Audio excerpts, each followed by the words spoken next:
Hello, everybody. It's Michael Hollands for Sound of the Movies. Today I have the pleasure to be joined by Julie Carmen. On today's episode, we will discuss the 30th anniversary of John Carpenter's In the Mouth of Madness, the classic 90s horror film in which she co stars alongside Sam Neill, Jürgen Prochnow, David Warner, and Charlton Heston. It is my pleasure to welcome Julie Carmen. Nice to talk with you, Michael. Thank you. I'm excited about the 30th anniversary. Yes, it's been a long time. It's hard to sometimes wrap your mind around those things and you kind of go like, has it really been that long? Yeah, well, uh, it time goes faster the older we get, and I'm lucky to be on the planet for this many years. So, it was 30 years ago, and I remember it like it was yesterday. You're right, time really flies. And I remember watching the film for the very first time and I rewatched it again just a couple of days ago. And I still love the film. I think it's one of John's strongest films. At least that's my opinion. It has an incredibly um, intense atmosphere. It still has me on the edge of my seat. It's just a great picture. As I understand, you had worked with Sandy King, the film's producer, before because she was a script supervisor on the film you worked on. But how was the a connection established? When was the deal finalized, so to speak? When did you agree to do the picture? Well, Sandy was script supervisor on a movie of the week for television called She's in the Army Now. And there were four women going through basic training. It was Jamie Lee Curtis, Melanie Griffith, um, Kathleen Quinlan, and myself. And we were going through basic training in the Army, and it was a comedy. And it was before Private Benjamin, so it was quite a while ago. And Sandy, I guess after that, Jamie was cast in Halloween, and I was cast in the Mouth of Madness. And I know that John has the cachet as an auteur to be able to say, this is who I want. He doesn't have to go through the studio corporate casting uh, system where algorithms decide who's right for the role. But he just knew that he wanted me, and Sandy was the one that introduced us. And they called us and asked me to come over and meet him. And I went to their house and we just had a conversation. There wasn't any audition or anything. And then they offered me the role, and it happened quite smoothly. The best roles I've gotten happen like that, like Cassavetes or Robert Redford. They see me in something, and then they cast me based on having seen me in something. And sometimes we meet just to see how I've changed and what I look like now. But often when I have to jump through flaming hoops like a circus dog, those auditions don't turn into anything. But the best roles have dropped out of the sky from someone having seen my past work, and that's how actors always prefer it. Now the studios have changed so much, and there aren't necessarily artists that run the studio, so they're making very conservative and careful casting choices. It's a little bit easier when a film is maybe $8 to $20 million. It's a little bit easier to go with the auteur casting of the director.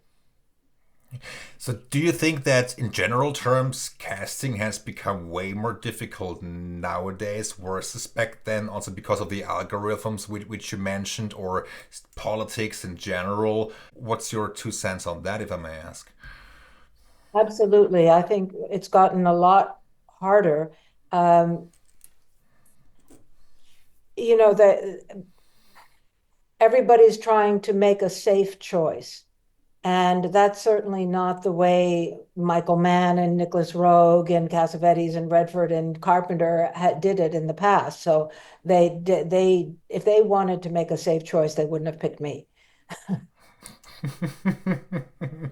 That's interesting. They would have cast Meryl Streep as, in brownface, which they do. They tried to sometimes. Yeah. But John Cassavetes also was let's say, a big factor in your career. I mean, he cast you in Gloria in 1979. I mean, the film was released in 1980. That was one of your big breaks in the movie business, basically. Yeah. It was a big break. It was my second film. The first one I was cast from someone seeing me in a play I did at HB Studio. And the first AD, Steve Keston, I always name the angels in my life who have kind of discovered me for this or that. And Steve Keston brought me to Sidney Furie, who had just done Lady Sings the Blues with Diana Ross. And they saw me in a play and brought me in to meet Sidney Furie. And Alex Gordon was the casting director. And that was a female lead in a big feature that Universal did, and Night of the Juggler. It didn't get a huge release for some political reason that I won't go into because it's all speculation. But from that, Steve Keston was also the first AD on Cassavetes' Gloria, and Sam Shaw produced it. So, and Freddie Schuler was the cinematographer, German, great cinematographer. So that was a cutting edge for me because I learned a lot about how Cassavetes worked. He never let Freddie Schuler, the DP, talk to the actors. We did the blocking based on the organic discovery of the scene, and it was a very traumatic scenes at the beginning of the movie. I played the mother of the little boy who ends up surviving. The rest of us are annihilated by the mafia. And Jenna Rollins then takes my son and runs with a book of all the financials that my husband, Buck Henry, input. So it was a really intense role. And Cassavetes, said certain things like just jump and I'll be there to catch you. He wouldn't let us see dailies. He wouldn't let us talk to the DP. He didn't want us to even think about the camera. So it was very, very free work. And I was in psychoanalysis at the time. So it was very much for me a dream state that I was dreaming that I was being chased and pursued, and it was very much in my unconscious. I loved working with Cassavetes and Gloria and Jenna Rollins, who, rest in peace, she just passed away. Um, she taught me so much. I rehearsed with them for 2 weeks, and I rehearsed going back to John Carpenter. We rehearsed also. Jürgen Prochnow and John and I met every day at the studio and rehearsed. And Sam Neill hadn't flown in from New Zealand yet. So we got to talk about the good and evil and the primordial evil that John wanted to depict in The Mouth of Madness. He wanted the old ones. And I'm not a student of, horror films at all. They scare me. So I have not seen many horror films. So I saw The Thing of John's and just fell in love with his work and that launched my I was able to have then common vocabulary with him about good versus evil. And because I'm such an optimist and I believe the world will continually find homeostasis and heal itself, and we can go through horrific torrential waves of fear and terror and authoritarianism and such. And but I do feel that there's a certain balance that eventually happens because there's always goodness and compassion that tends to balance out some of the evil forces. And John definitely wanted to and did succeed in portraying that in The Mouth of Madness. Yeah. Thank you, Julie. And what do you think is the strongest moment or one of the strongest moments of In the Mouth of Madness, be it let's say, a certain element of the plot or a dialogue scene perhaps between you and Sam? What would come to mind there?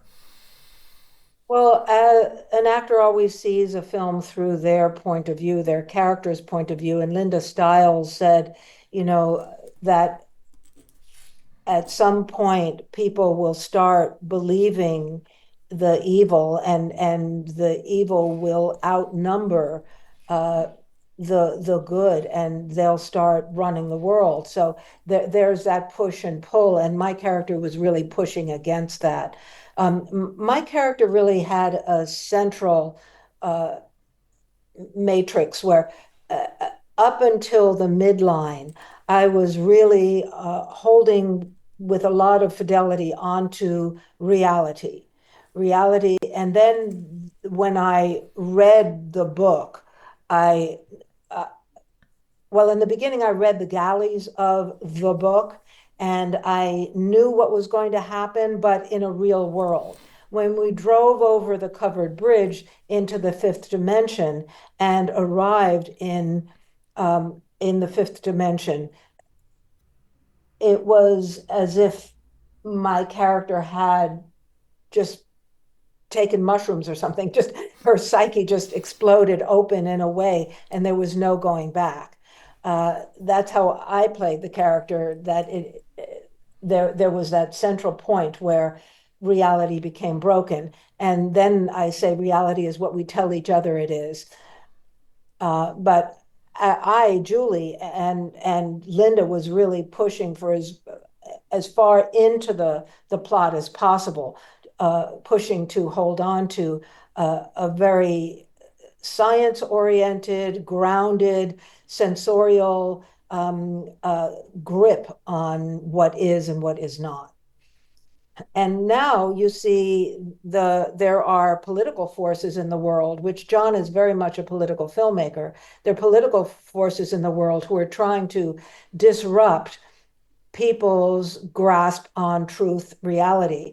And some of the worst fascist authoritarian dictators in history have played that same playbook where they've said, oh, that's fake news, and let's disrupt everything that you believe in so that you'll get so confused, and then we can rob the bank, then we can just raid the treasury. And John comments on many of those things, and there's more to his films than meets the eye. I mean, especially in terms of, In the Mouth of Madness, or sometimes it's more obvious, let's say, when he did They Live, for instance, when let's say, the social criticism is much more on the nose, let's say, than in other pictures. In terms of In the Mouth of Madness, as I mentioned before, I think it's one of his strongest efforts, and sometimes it gets overlooked in the Carpenter canon, because sometimes people focus on, Halloween, or let's say The Thing, but I would place In the Mouth of Madness in my Carpenter top five.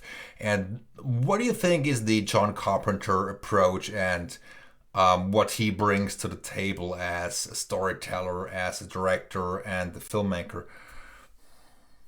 Well, he alludes to one's worst nightmares, like Bruno Bettelheim, in a great psychoanalyst, said that you don't want to show a child pictures in a fairy tale book when you read Grimm's fairy tales. You want the child to imagine the meanest monster in the world, and the cruelest witch in the world, and the most beautiful valley in the world. So the child's imagination can only go to where it can handle. And John plays with that. He'll quickly flick a monster, but he doesn't keep it up there so long that you can dissect it. So it's like a flicker that goes through the unconscious where you think you saw a monster. And I appreciated that. Again, not being a monster movie expert, I learned a lot of what other people may take for granted and know already about him. And then, of course, the ending. You never really know whether I existed at all. And so, are we talking about schizophrenia? Are we talking about psychosis? Are we talking about dissociative identity? What really is going on here in terms of Sam's character and the Charlton Heston and my office? Do we really exist at all? Um, and in the big, it's an existential film. And I think when it came out, it was written by Michael DeLuca, who at that time was head of New Line Cinema with Bob Shaye and Sarah Risher. And I think that Michael, in a way, didn't have either the confidence in the project to really do a huge, bold release of it. I remember I went to Cannes that year, but I went on my own dime. New Line was there with a mask, and I was there because I love, when I have a film coming out, I love going to Cannes. But there was really nothing happening for In the Mouth of Madness, and I think some of the reviews didn't get it. A lot of the more middle of the road reviewers, it went over their heads. They really didn't know what to make of this very, very sophisticated existential terror of a movie. But to this day, I've seen, as I've been on social media, I've seen many hundreds and hundreds of people say, "Oh my goodness, that movie still scares me, and it's the best Carpenter movie they'd ever seen."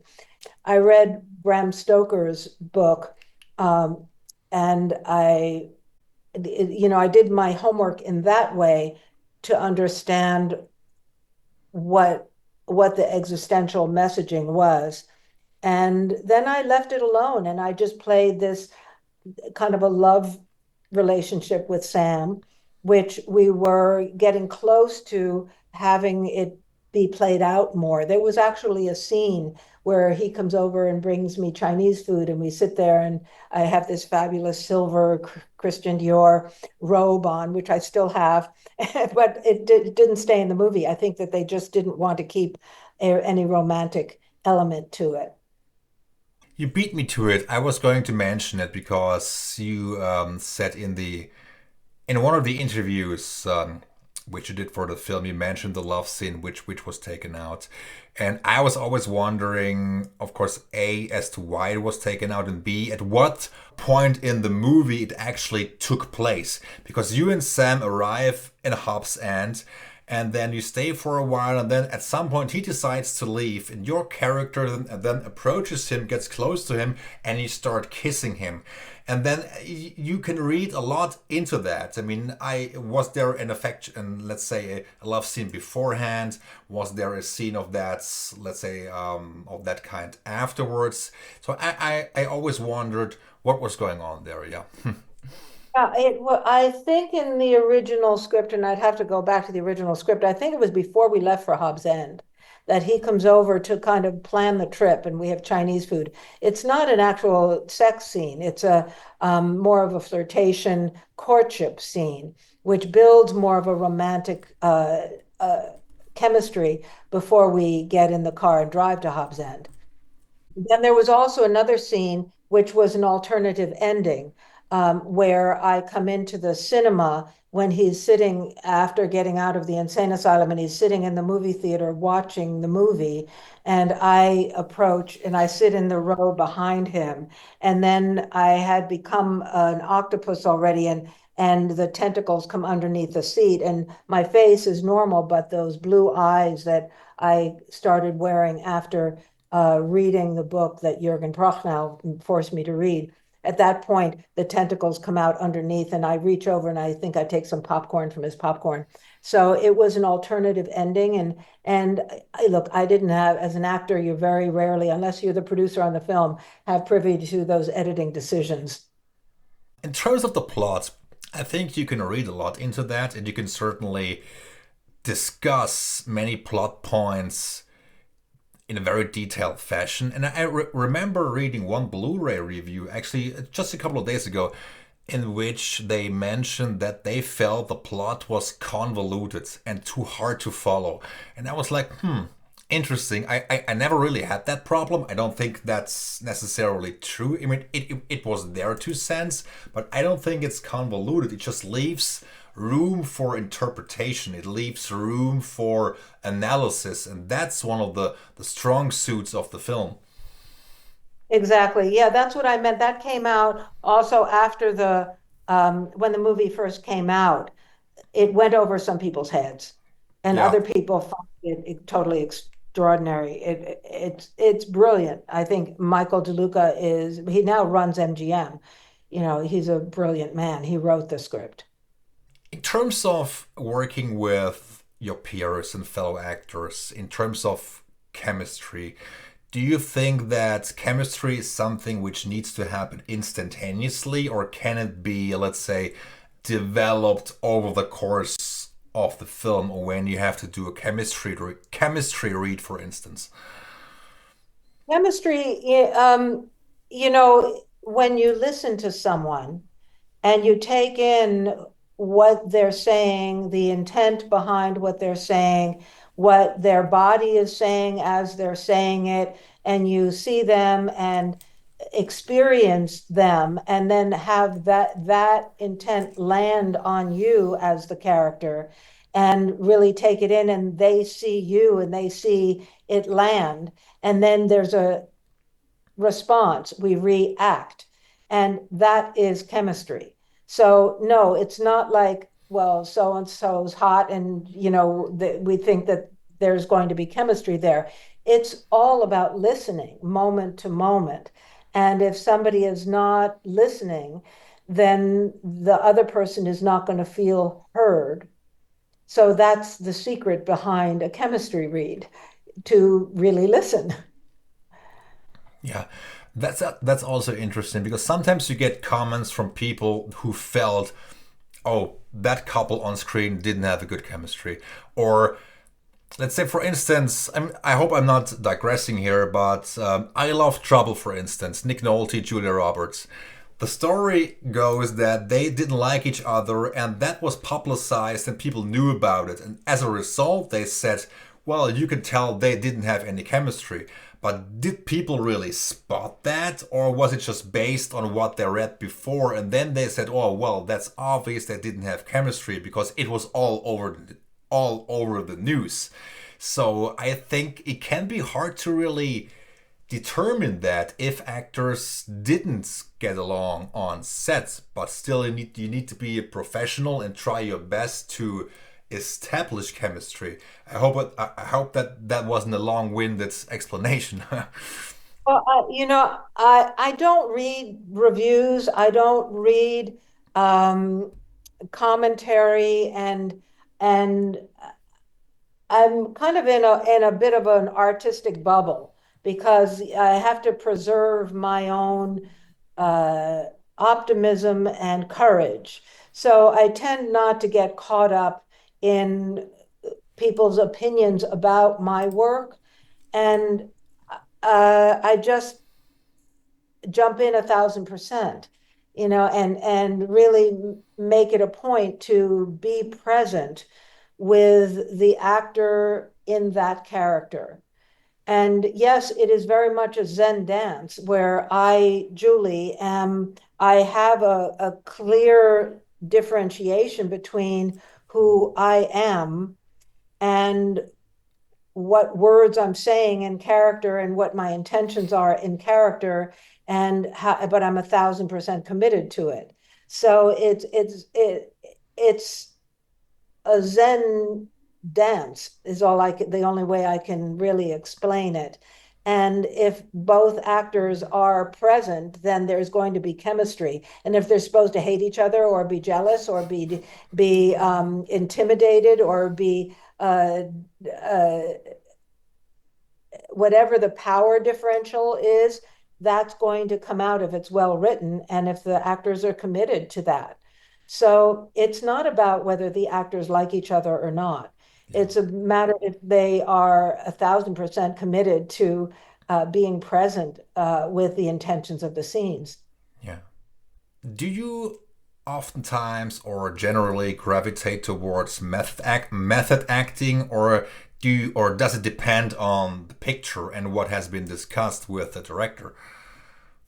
Well, coming from theater, and I trained with Sanford Meisner at Neighborhood Playhouse, and I trained with Uta Hagen at HB Studio. And both of those worked more from the inside out.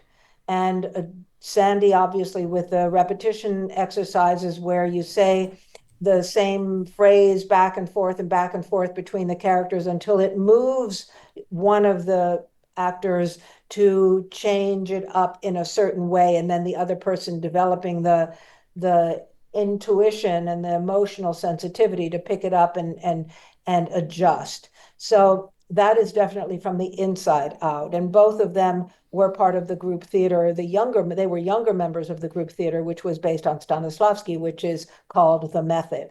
Then I studied with Bobby Lewis when I came to LA. And Bobby Lewis, although he had already also been in the group theater, he was very much from the outside in, where he would have you do, if you were doing, Miss Julie, or you were doing Hamlet, or you were doing Othello, you'd have a right page with your script and a left page, which is the back of the page before. And there you'd have three columns of your overall intention in the scene, your beat by beat intention, and any sensorial adjustments that will help you meet those intentions.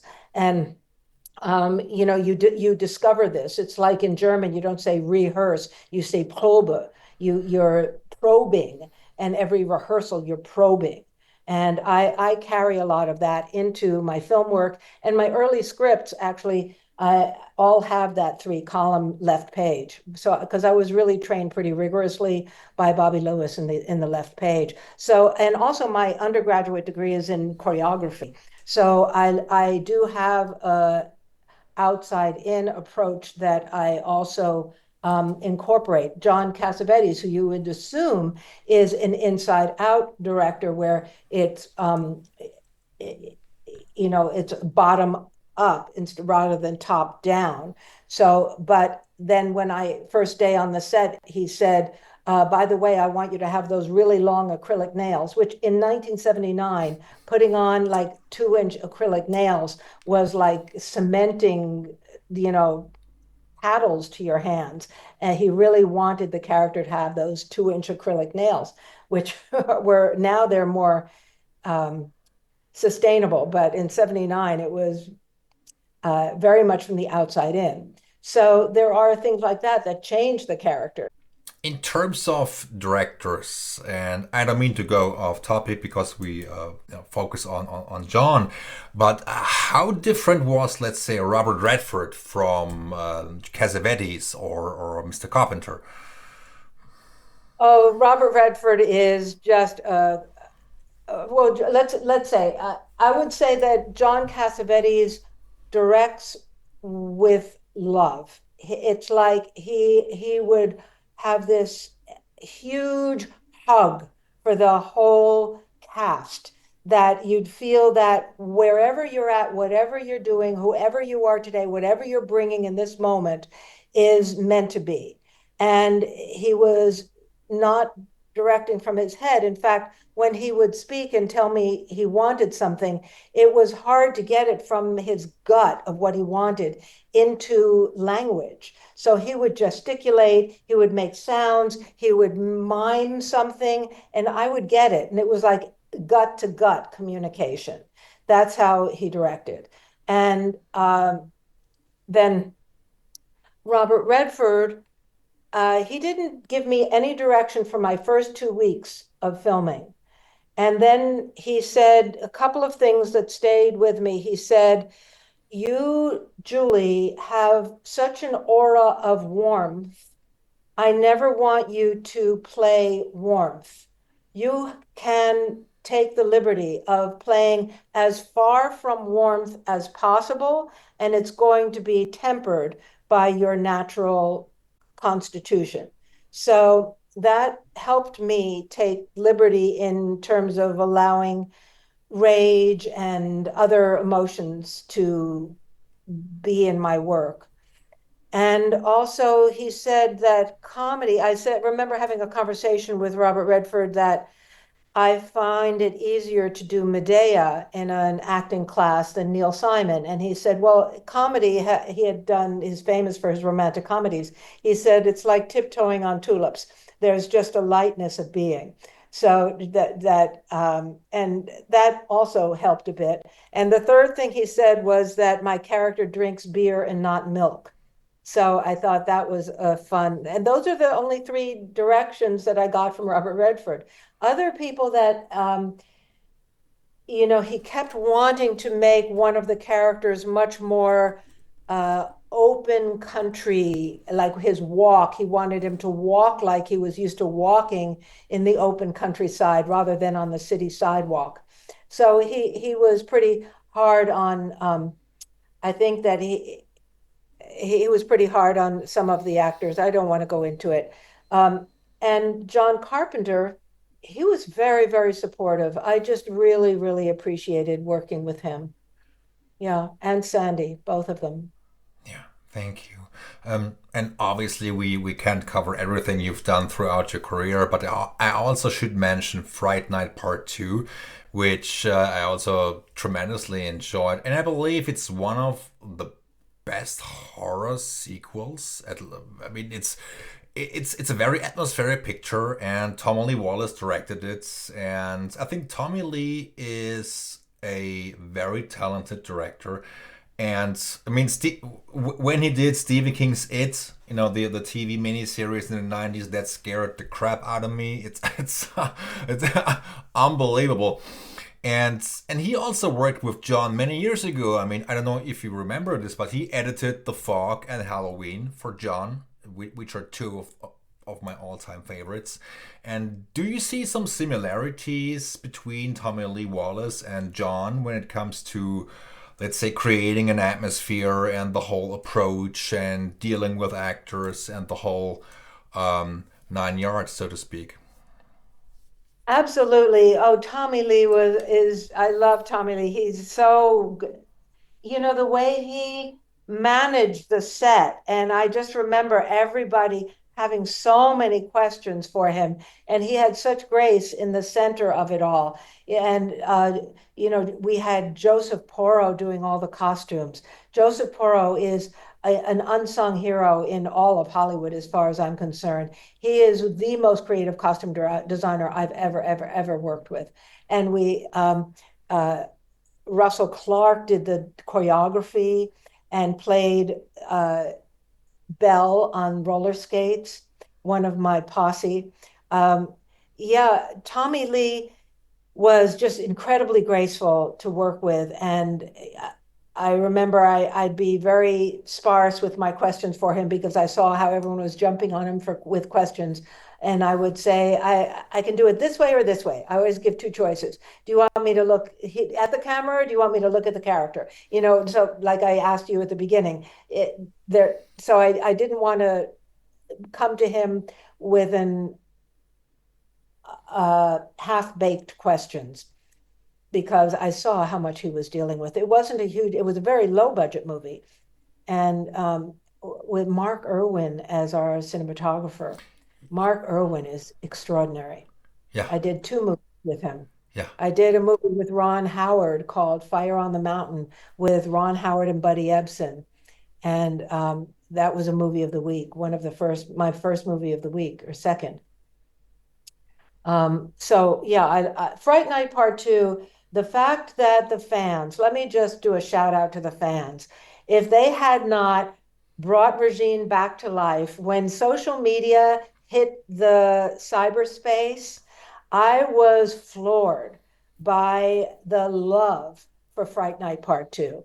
And then I started getting questions to do documentaries, and there were all kinds of people say, we're going to find the rights, we're going to figure out why it had a proper release. It did come in the theaters, but it was when it had the video release, it was the weekend that Jose Menendez was killed allegedly by his sons.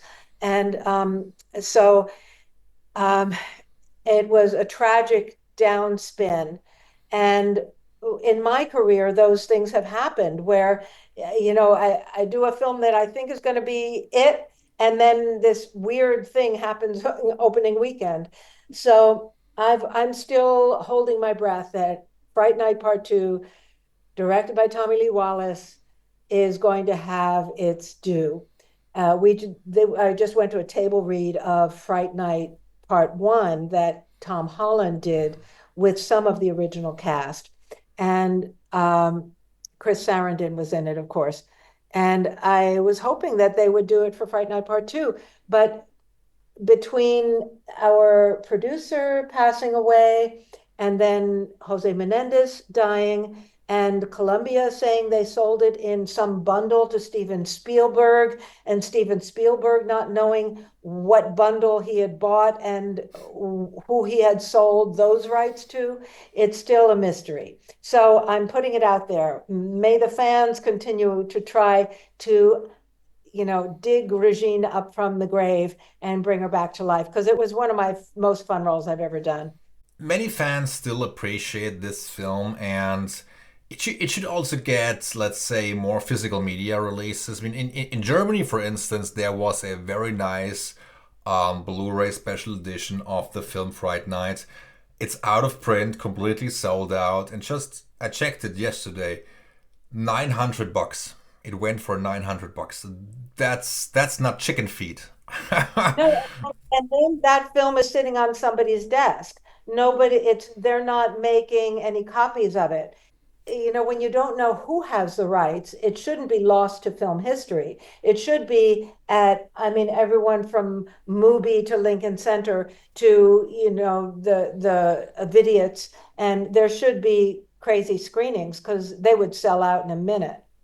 There was a screening of Fright Night 1 at Quentin Tarantino's theater, the New Beverly Theater, and it was sold out within a minute. And I went, and it was just fun to see everybody there, but not Fright Night no, Part Two. So Crazy. Alamo House, all of those places should really have screenings. I would show up. I would go and do a Q&A, because I'm a supporter of it getting re-released. Yeah, and it definitely should be because I think what Tommy did there is simply very interesting and great. It's oftentimes sequels tend to be, let's say, inferior to the original, and also in the field of horror. But Fright Night 2 was very good, and I'm a sucker for very atmospheric movies. So that's something that today's horror films lack because they have, let's say, a huge amount of jump scares, and everything is about, not everything, but CGI happens a lot and so on. So the proper atmosphere and, let's say, the storytelling oftentimes is simply neglected. Let's put it that way. Yeah. I do want to say, I don't want to end before I do have a bit about my opinion about horror movies. The world has so much real horror in it. And I am a humanist. I believe in people in kindness. I don't believe in name calling and that people who believe in kindness are these bad people because everybody should be mean and competitive and cruel. Yeah. I'm not in that group. And I just hope that I know people who show children horror movies, and I don't think the nervous system has the resilience to be able to understand horror. And I don't think a child's nervous system should be subjected to horror films. I think that it's negligent of a parent to have a child see horror films. And I also think that I don't like the kind of horror films where they sadistically barbecue babies. I have been in the monster movies where they're existential and they're making a social commentary, and they have the intelligence of a director making social commentary. But to just do grotesque cruelty unto our fellow human beings or other sentient beings, animals, I believe more in the Buddhist way or in the humanistic way, in the true Christian way, in the true way of all of the founding religions, all of them in their original text believe in kindness and compassion towards our fellow humans on this planet. So I just didn't want to end an interview about horror without saying that. So if in some way I can influence other horror directors to keep an eye on the ball of what is the morality that you are propagating. I turned down an audition for The Purge because I thought that The Purge was such a grotesque idea. And I just think that it's, I don't want to promote that. Before we wrap up, I should also mention, and I didn't even mention it yet, that you also hold a degree in clinical psychology. So you also still work as a therapist today? I retired during COVID because I didn't like doing therapy on Zoom. And actors, we can work 2 months out of the year, and then we have 10 months. And I'm very energetic. I come from New York. I'm an Aries. I have a lot of drive. So um, I went back to graduate school when my second child I took her on the road with me for In the Mouth of Madness, and I took the kids on the road with me, but it was very difficult for the family system. So I ended up semi-retiring, going back to graduate school and really spending 10 years, studying psychoanalysis, doing my own analysis, and got licensed as a clinical psychotherapist and had a private practice, really part-time for 20 years. And also I became licensed, certified as a yoga therapist. So then I ended up teaching psychology for yoga therapists at Loyola Marymount University in Los Angeles. So I believe that actors are using the color palette of the psyche and the body. So going deeper into breath, body work, and thoughts, emotions, was my way of deepening my work as an actor. Is there anything else you would like to add about your career, about John Carpenter, about In the Mouth of Madness, or your co-stars Jürgen Prochnow, Sam Neill, or anything else that comes to mind before we wrap up for today? I would love to see some of the co-stars again. I just saw Angelina Jolie, and I had played her mother in a miniseries. And I'd like to see some of these people who were so meaningful in my career. I've never had a bad experience working with another actor or director.